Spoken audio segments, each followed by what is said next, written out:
Seja muito bem-vindo ao canal da Igreja CI em Blumenau. Agora você vai assistir uma palavra que pode transformar a sua vida. Eu quero convidar você a identificar alguém que você conhece, que precisa ouvir essa mensagem, e você envie essa mensagem para ela para que ela seja abençoada. Gostaria muito que você conhecesse as redes sociais da nossa igreja para conhecer um pouco mais dos projetos sociais que trabalhamos e você possa ficar por dentro de tudo que acontece aqui no CI em Blumenau. Deus abençoe e fique agora com a palavra. Vamos lá abrir em Gênesis 3, né? Aquela serpente, ela veio corrompendo todas esse fluir de vida. Você pensa o seguinte, amados, nós somos como uma TV, uma televisão, só existe dois canais. Um canal transmite a árvore da vida e o outro canal transmite a árvore do conhecimento do bem e do mal. Amém? Quando nós não estávamos alheios à vida de Deus, quando nós estávamos na ignorância, a gente só assistia a Globo. A árvore do conhecimento do bem e do mal. Deus que me perdoe, né? Aí depois, que a gente entrou na vida, a gente foi ver lá o Moisés, né? Canal onde transmite as coisas de Deus. Transmite, passa. Só que a gente só que nesse processo a gente está assim, ó, pelo tédio, né? Árvore da vida, árvore da morte. Eu faço assim porque a minha TV era de tubo, né? Tac, tac, né? Fica ali, ficando com o controle. Ora no espírito, ora na carne. Ora no espírito, ora na carne. Não deve ser assim. Você é apenas um veículo, nós somos apenas um veículo de expressão. Nós expressamos o mundo espiritual. Essa é a verdade. O mundo espiritual é expresso através de nós. Então, por isso que nós precisamos ser curados. A cura serve para que Cristo se torne visível. É trazer as coisas invisíveis que estão no mundo celestial, Hebreus 11, para se tornar ela visível, Cristo visível. Não é para deixar você bonito para si mesmo, mas para que Cristo seja engrandecido através da sua vida. Deus vai ser engrandecido por meio de você. Se Deus pegou pelo cangote, como me pegou, Ele vai te moer até você ter uma vida com Deus, ao ponto de transmitir a sua graça, a sua glória. E Deus vai restaurar tudo, amados. Amém? Glória a Deus. Deus é bom. Gente, a gente só chora. Mas no final a gente vai rir, tá? O choro dura uma noite, mas a alegria vem pela manhã. Então não foge do trabalhar de Deus, em nome de Jesus. Né? Então diz a palavra do Senhor, né? Que o que aconteceu então? Houve um adoecimento das nossas emoções, da nossa volição e da nossa mentalidade. Houve então que um rompimento da comunhão. A comunhão é que fazia eu ter vida. Lá antes, a primeira queda de Lúcifer, ele tinha vida, ele era um anjo de luz, ele era Lúcifer, porque ele estava com Deus. No momento que ele pensou que ele era o bambambam, Deus expulsou de lá, saiu a luz. Deixou de ser Lúcifer para ser Satanás. Aquele que tem ausência de luz, aquele que tem uma divisão, uma outra visão. Ele se tornou um Deus. Nem ele, o homem é agora Deus, né? Sereis como deuses. Depois a gente vai ver também. Então, quando a gente está perto de Cristo Jesus, nossa vida transborda. Quanto mais palavras você tiver dentro do seu coração, mais vida você vai ter. Quanto mais você tiver entregue, negando a si mesmo, mais Cristo abundante vai ser perceptível. E isso é preciso. A criação anela a manifestação dos filhos de Deus. Eles estão esperando ver Deus. E por meio de quem que você acha que isso vai acontecer? É por meio de nós. Essa responsabilidade é nossa. Nós não podemos fugir. Amém? Nós não podemos fugir. Então houve um rompimento da comunhão. Um rompimento com Deus. Vocês podem ver no versículo 8 com 10. Porque quando ele passeava no jardim pela viração do dia, né, Adão, em vez de estar na presença do Senhor, ele veio e se escondeu, cada vez mais longe. O segredo da comunhão está posicionado no lugar certo, na posição correta. Então, quando houve essa transgressão da vida, o homem então foi se afastando, foi se escondendo. E se você ler a Bíblia, o livro de Gênesis, até o capítulo 9, você vai ver o homem cada vez mais indo a ladeira abaixo, cada vez mais sendo mais miserável, o pecado crescendo, e cada vez mais afastado da vida de Deus, porque o homem se tornou um amargurado. Amados, amargura, ingratidão. São essas coisas que nos separam do amor de Deus. Por isso que o perdão, ele é incondicional. Eu tenho que perdoar os meus pastores que eu achava que eles não deviam ter feito. Eu tenho que perdoar todas as traições. Eu tenho que perdoar os abandonos. Porque quem fica doente sou eu, não é eles. Eles estão aí, nem aí. Mas, se eu quero ter uma vida com Deus, eu quero ter comunhão com Deus, eu tenho que perdoar. Sem perdão não dá. E quanto mais perdão, mais libertação você tem, mais vida, mais leve você sente.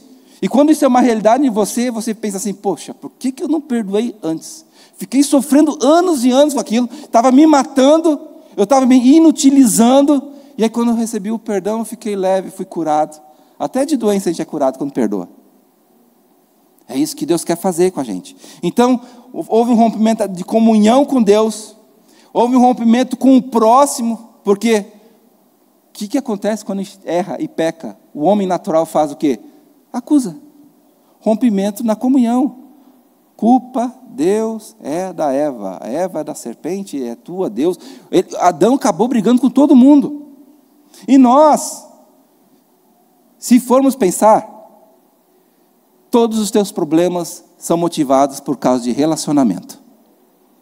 É sim ou não? Todos. Não existe um que não seja por causa de relacionamento. Então, aquele ser que foi criado e gestado para ser um ser relacionamental, Satanás veio e destruiu isso no coração dele. Porque as relações era para ser uma relação de família, uma relação de cuidado. Hoje as relações são por conveniência. Isso é um problema. As pessoas dizem que são teu amigo, mas porque elas querem uma coisa de você. Às vezes elas dizem que te amam, mas não te amam. Sentem inveja, ciúmes, iras.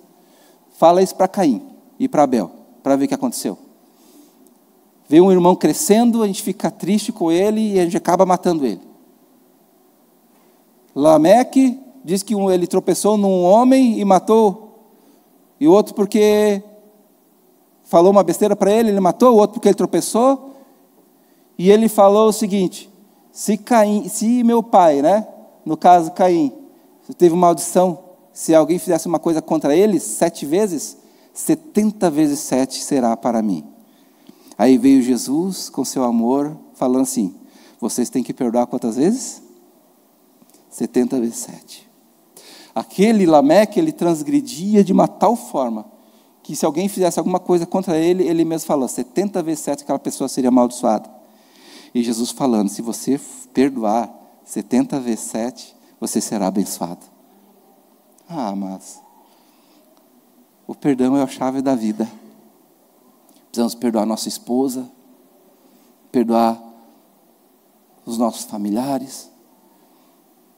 Precisamos armar uma mesa de comunhão, uma mesa de restauração na nossa vida. Essa mesa ela precisa urgentemente ser o nosso estilo de vida. Porque aonde você está tem mesa. Adão e Eva, quando na viração do dia, havia uma mesa. Uma mesa. Do nada. Na viração do dia, Deus vinha lá na sua hora, às vezes nem marcada é. Mas nós temos que ser intencionais. Depois nós vemos isso. Temos que ser intencionais na mesa. Aonde eu estou, eu tenho que oferecer algo para uma pessoa. E tu vai dizer assim, mas eu não tenho nada de Deus para dar. Gente, se você não tiver um pão com ovo para dar para aquela pessoa, meu Deus do céu, nem que seja um pão com ovo, não é para saciar a fome dela, mas é para gerar comunhão. Nós precisamos urgentemente, amados, restaurar as nossas mesas. Nossa mesa não pode ser a mesa da discórdia, mas temos que ser uma mesa diferenciada. Então, nós vemos assim, como é que o pecado entrou na vida humana, queridos? O pecado entrou na vida humana, colocando dúvidas sobre a palavra de Deus. Olha o verso 1 e 2 ali de Gênesis, versículo 1. A serpente era mais astuta do que todas as alimárias do campo, que o Senhor Deus tinha feito. E disse à mulher, é assim que Deus disse? Não comerás de toda a árvore do jardim? Satanás ele começa a botar dúvida daquilo que nós devíamos ter certeza.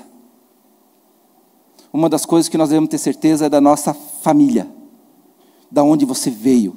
Eu vou bater forte nisso, gente. Você é filho de Deus, você veio do céu e veio para cá na terra para cumprir uma missão, para resgatar e mostrar para as outras pessoas que elas são filhos de Deus, e você vai resgatar elas do inferno existencial, e cumprindo essa vontade, nós vamos novamente voltar para o céu, porque Jesus falou assim, eu sei de onde vim, e eu sei para onde vou. Para Nicodemos, ele fala assim, o vento sopra e ouve sua voz, você não sabe de onde vem nem para onde vai. Só pensa assim quem não é nascido do Espírito. Se você é nascido do Espírito, você sabe onde é a sua casa. Você sabe de onde que é. Você sabe, os irmãos sabem que eu sou do quartel, né? Sou militar. E lá nós temos uma canção chamada Canção do Exército. Então, quando os pracinhas saíram da sua cidadania, da sua pátria, né? Estou falando de pátria celestial, saíram da sua pátria, eles fizeram uma canção. E a canção fala assim, você sabe de onde eu venho? Ele começa a falar, eu venho do Morro do Engenho. Eu venho da selva, eu venho dos cafezais, das margens crespas dos rios, dos verdes mares bravios, da minha terra natal. Porque a gente sabe de onde veio. Ele sabe de onde veio, sabe da minha terra, eu sei da minha pátria, eu amo minha pátria. E nós temos que ter amor pela nossa pátria celestial.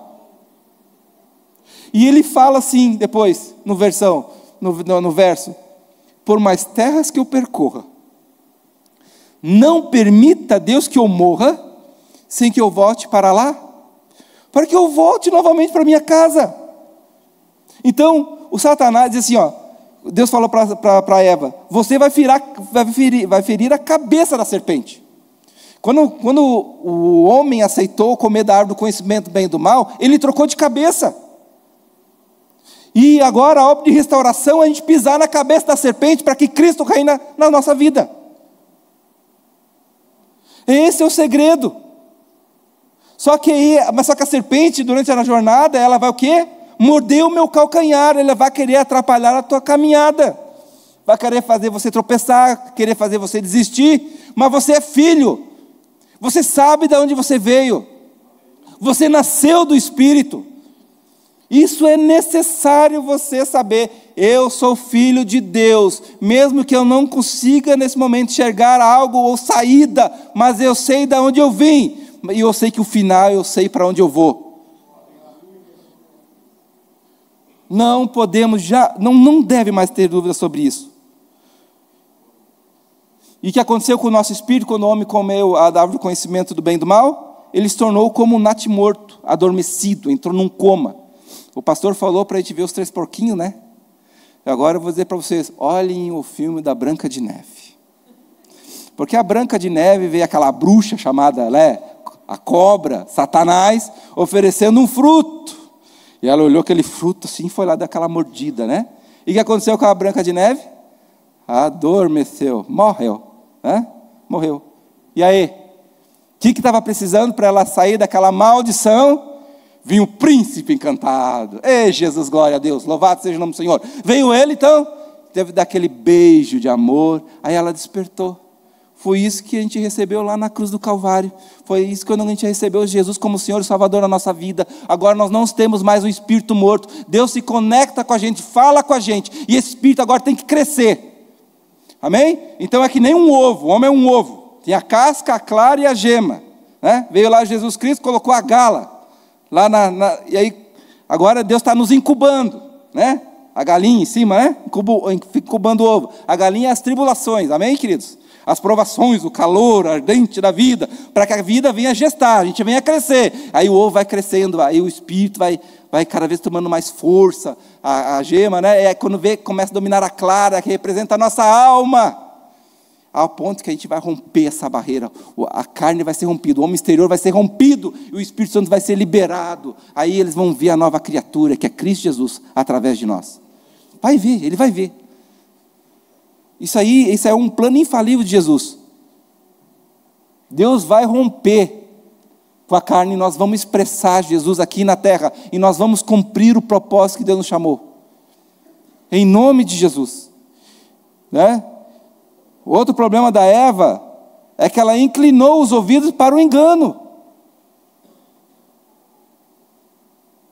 Depois que a gente é de Deus, nós temos que inclinar nossos ouvidos para as coisas santas. Eu não posso jamais perder essa sensibilidade. Eu não posso inclinar os meus ouvidos a pessoas que colocam em dúvida a palavra de Deus implantada dentro do seu coração. Ah, Deus não existe. Escárnio, deboche, risada, vergonha do Evangelho. Essas coisas aí te amedrontam. Nós não podemos dar ouvidos. O outro problema da Eva é que ela começou a distorcer. Houve um distorcimento da verdade. Qual foi o distorcimento dela? Olha só, amados. Disse o Senhor Deus: de toda árvore comerás livremente. Já pensou que, olha como a nossa mente é caída, a gente fica preocupado com os pecados. Não é verdade? Não pecar, não pecar, não pecar. A gente consegue só enxergar as coisas ruins, que não pode, não pode, não pode. Jesus, assim, de todas as árvores que existiam no jardim, você pode comer livremente, para a liberdade que Cristo vos libertou. Vai lá no jardim do Éden, você pode e deve comer a árvore do perdão. Come lá, é livremente. Você pode comer uma árvore chamada abençoar. Você pode comer vários tipos de árvores que você pode expressar que Jesus se alimentar e viver Cristo. Você pode perdoar, você pode abraçar o seu irmão, você pode fazer evangelismo, você pode se doar para a vida da igreja, ninguém te impede, mas isso a gente não faz. Mas julgar, criticar o que não pode, a gente fica ali, batendo. Gente, a palavra, quando Deus deu a Moisés, quando o Espírito estava morto, a gente transgredia a lei pecando. Mas hoje, com o Espírito da vida, nós temos que transgredir a lei, sendo superlativos, indo além.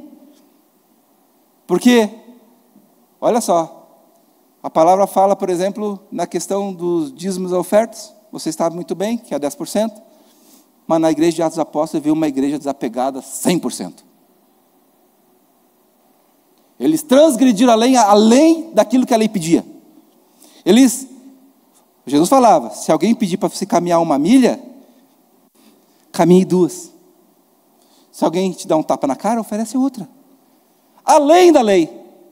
O amor que transborda além da lei. Esse é o nosso ministério. Não é de ficar pecando. Não, é nós vivendo vida e vida em abundância. É vida em abundância que Deus nos chama para ter. Ah, gente, vocês não, eu quero isso para mim. Vocês não querem isso para vocês? De uma pessoa com vida e abundância, que não fica se preocupando, porque eu vou pecar. Não, é o Espírito que flui porque você quer se doar. Você não quer mais, você foi crucificado, você nem tem mais, seus interesses pessoais não estão nem mais aí. Você entendeu que está aqui para edificar o reino de Deus e a sua vontade. E você gasta a sua vida e abre mão de muita coisa, né? Até de trabalho, né, pastor? Até de trabalho bom. A gente abre mão de muita coisa, de carreira, abre mão de tudo que você pensar. Mas tudo com equilíbrio, logicamente. Mas a gente abre mão. O Senhor me deu uma visão sobre a questão de equilíbrio. Ele me mostrou que nessa caminhada é que nem uma roda que precisa de balanceamento e geometria. Porque se um chumbinho não estiver bem certo, quando você andar vai começar a trepidar, vai andar tudo errado. E às vezes a gente é desequilibrado. Mas se você entrar na linha da vida, meu filho, teu carro vai assim, deslizar. E você vai longe, e muito longe. Cada roda tem um chumbinho que precisa. Aquilo que Deus me deu, eu sei daquilo que eu sofri. Daquilo que eu sofri, eu sei que Deus vai fazer um ministério. Daquilo que você padeceu, é o teu ministério. Ali, Deus, onde abundou o pecado, vai superabundar a graça de Deus. Amém? Glória a Deus. Ali Deus vai colocar o chumbinho da vida dele. Lá, onde a tua roda vai começar a andar. Se onde você andava todo errado, fora de alinhamento, Deus vai agora te alinhar. E você vai andar nos processos da vida. Amém? Então, distorcimento da verdade. Então, eles trocaram a verdade por outro princípio. Trocaram de cabeça. Porque Eva decidiu escolher a mentira do diabo. Ela fala assim, certamente não morrerás. Foi isso que Satanás falou para ela, e ela acreditou. Aí despertou na Eva, começou na mente, aí veio no coração da Eva. Olha só o coração da Eva. Então a serpente disse à mulher: certamente não morrerás, porque Deus sabe que no dia que dela comerdes, se abrirão vossos olhos para enxergar a realidade. E eles enxergaram, que eles estavam nus mesmo. Eles enxergaram como Deus, que eles estavam na miséria. Por isso que a primeira coisa que nós devemos enxergar é as nossas misérias mesmo. Por isso que a porta é o arrependimento. Parabéns. Se você está enxergando que está nu, glória ao Senhor Jesus. Porque quando Jesus foi lavar os pés, ele estava nu, apenas cingindo com uma toalha. Quando ele foi para a cruz, nós vemos aquele crucifixo, ele com uma toalhinha, né, com uma tanguinha, coisa mais linda. Não era tanguinha não, ele foi nu. E nós na igreja devemos estar nus na frente uns dos outros, sem nada, expostos, porque todos nós estamos aqui num processo de cura. Por isso que eu não tenho vergonha de falar daquilo que eu passei. Pelo contrário, eu sei que Deus vai ser exaltado no seu tempo. Deus será honrado.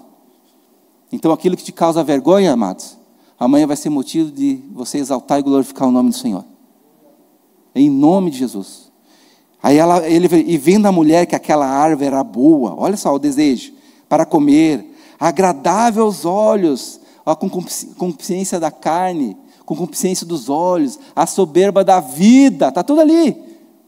A mente, a vontade, as emoções já estavam sendo contaminadas, governadas. Não era mais a intenção de estar em comunhão com Deus, mas ser Deus. Sendo que tudo que Deus quer fazer é que você cumpra um propósito. Mas, na verdade, a gente queria ser Deus. E hoje nós temos esse complexo de querer ser Deus. Sabe como a gente é Deus, queridos? Vou dizer. Eu achei injusto quando houve a destruição do ministério onde eu estava. Porque a minha expectativa não era essa. Eu, achando que era Deus, pensava que devia ser diferente. Quando Jesus ele veio como em forma humana, ele fala assim, Senhor meu Deus, por que me desamparaste? Ele veio mostrar a mesma coisa para nós. Deus ele vai nos frustrar. E precisa. Porque a gente precisa ser quebrado e entrar nos caminhos do Senhor de uma forma correta.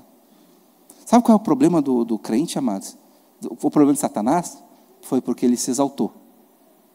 Sabe qual foi o problema do Adão e Eva? Eles se exaltaram querendo ser Deus. Nabucodonosor, exaltação a si mesmo. Então nós temos um inimigo comum chamado-se orgulho, ego. Então quando você olhar agora a passagem de Davi, lá fala sobre o Golias contra Davi, leia Egolias. Ego-lias. Esse aí tem que ser destruído, na fonte, na testa, na cabeça, porque o orgulho está aqui na mente, porque a gente acha que pode, a gente acha que é bom. Essa crise de identidade, nós começamos a competir, nós ficamos esquizofrênicos espiritualmente, inveja, complexo de inferioridade, de rebelião, a rebelião, os dois ladrões na cruz, a rebelião de um lado e a rejeição do outro. O andar da serpente, o povo no deserto, ora murmurava, se achava que iam morrer, aí ora queriam matar Moisés. O povo vivia de altos e baixos, porque a alma estava doente, e é nós da mesma maneira. Homem constante em todos os seus caminhos. É a gente. Então Deus ele precisa ferir o nosso orgulho, o nosso ego, para botar a gente o quê? No prumo. Prumo é o quê? É como se fosse uma ortodoxia, ela mede, ela nos coloca, nos nivela, nos coloca na posição correta. E Deus precisa fazer isso de uma forma urgente dentro de nós. Trocar a verdade por princípios, cobiçar e desejar o pecado como algo agradável, como se fosse algo bom. A gente às vezes acha que é bom pecar. Tem gente que acha que é bom adulterar. Tem gente que acha que é bom receber uma cantada de alguém de fora. De onde que isso é bom? Isso é o princípio da queda, da destruição. Gente, esses problemas que eu conversei com vocês, que eu passei, está refletindo nos meus filhos. Porque feriu a imagem de quem Deus é. Porque quando a gente é criança, as pessoas conhecem Deus pela figura do pai. E quando nós aqui que assumimos a responsabilidade, As ovelhas novas vão conhecer Deus, ver Deus através da nossa vida. E se nós não dermos o bom testemunho, o que Satanás investe? No quê? Na destruição da comunhão, na destruição do testemunho, para que venha o quê? Destruir a tua fé. Então pensa 2 vezes antes de pecar, de errar, porque isso é extremamente danoso, e nós não podemos tomar esse rumo. Não entre no engodo, no engano do diabo, não deixe a serpente falar. Pecado é ruim, mas muito ruim. Tem gente que acha bonito falar palavrão, mas não é. Nada que o pecado traz é bonito. É vergonhoso. Extremamente vergonhoso. E a palavra continua. Também, ele tinha um sentimento de ingratidão, de insatisfação e de megalomania. Megalomania, desculpe. Essa megalomania é o sentido exagerado de reconhecimento na área do ser, do ter e do sentir. Aí o homem ficou vazio, ficou sem propósito. Aí ele quer reconhecimento, ele quer honra, ele quer glória, ele quer aplauso. Aí quando vê alguém lá, Deus, né? Lá o José, começa a exaltar José, tem sonho, tem tudo, os irmãos com inveja de José. Essas coisas é porque a gente não está na visão, a gente está fora da casinha. Porque se tu entender tua cidadania, se você entender que tu é filho de Deus, que você é amado por Deus, a carência afetiva foi embora. Se a pessoa foi exaltada, glória a Deus, porque Deus foi exaltado. Se a pessoa canta bem, glória a Deus, ela canta bem. Eu canto mal. Qual é o problema? Não tem problema nenhum nisso. Se o teu irmão é melhor do que você, fica feliz, cara. Ele é bênção para a tua vida. Você esqueceu que ele tem uma mesa preparada para você? Essa mesa preparada vai gerar o que? Comunhão com Cristo, contigo. Vai gerar comunhão em todo sentido, você vai sentir bem contigo mesmo. Você vai estar, sua identidade vai ser bem firmada, vai ser uma palavra que vai ser orientação para a sua vida. E nós vamos falar de mesa, gente, de uma forma tremenda, porque a mesa é o quê, cara? É onde a gente pega. O Jesus partiu o quê? O seu corpo. Não foi o corpo que ele foi partido? Não foi? Ele não partiu o seu próprio corpo? Então, quando ele partiu o corpo de Cristo. E quem é o corpo de Cristo? Se não é tu, varão. Então, a gente foi partido para aqui ser comida para as outras pessoas. Então, quando a gente está aqui sendo partido, Deus vai nos partindo, nos quebrando, é para que eu sirva de alimento, para que quando eu ser usado, o Espírito flua e tenha impressões do Espírito Santo dentro do seu coração. E sabe qual é o problema? Quando a gente não tem uma vida de mesa, a gente é Judas. Sabe o que é o Judas? É o carente que vai lá, molha um bocado, vai lá e come. Eu já comi, agora vou embora. E a gente leva essa vida de Judas dentro da igreja. Senhor, eu preciso disso, eu preciso daquilo. Aí o Senhor me abençoa, eu vou embora e eu fico descompromissado. Porque você tem que estar aqui preparando mesas. Todo encontro é um preparo de mesa. O pastor João, domingo pela manhã, ele vai lá, arma a tendinha do Senhor, a tendinha da consagração lá, da aguinha. Né? Ele prepara uma mesa para ter encontros, para ele poder servir e Cristo ser conhecido. Se você tiver isso como princípio, querido, você vai ter uma vida plena com Jesus. Porque se você vir aqui como um carente, como Judas, eu vou lá, pego meu bocado de pão e como e vou embora, como um mercenário e depois só pensa em si. Imagina, o crente só vem só pedindo, sendo que nós devemos ser solução para Blumenau. Você foi chamado para ser solução para Blumenau, não um pedinte. Pedinte é mendigo. E você não é mendigo, você é filho do rei. Você é filho do Senhor. Então Deus nos deu abundância. A oração do Pai Nosso, a oração do Pai Nosso é o quê? É o filho maduro pedindo para o Pai o pão nosso. Senhor, me dá o teu pão, porque eu preciso de pão. Quer bastante pão? Arma bastante mesa, porque você vai ter mais pão para dar. Porque se você quer só pão para você, é a porção que você vai ter para ti só. Mas se você quer o sobrenatural de Deus, um pão abundante, pede o pão para poder partir, dividir. O pão nosso que Deus me dá não é para mim, é para você. Jesus, tu vê ele só partindo o pão, não vê ele comendo. Ele serve primeiro as outras pessoas. E se sobrar para mim, a gente come. Então eu entendo que toda palavra que Deus está trabalhando, me moendo, me amassando, não é para a igreja, abençoar a igreja, abençoar o corpo, curar Blumenau, curar as almas. Não é para satisfazer os meus desejos, nem a minha vontade. É para estabelecer o reino de Deus. Em nome de Jesus. Então a gente tem que parar de ser crente carente. Um crente carente. Gente, é fase, eu sei. Eu corri atrás de profeta.